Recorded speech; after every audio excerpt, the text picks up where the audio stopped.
喂，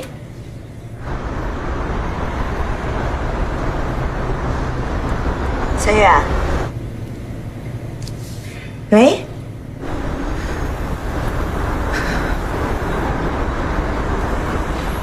其实你有没有想过，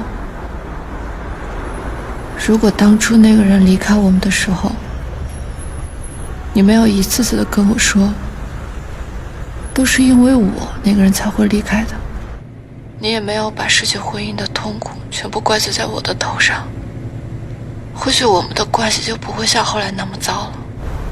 为什么做错事情的是男人，到最后却是两个女人在互相伤害呢？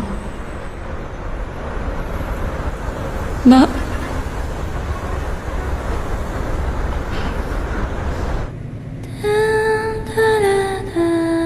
妈，哒。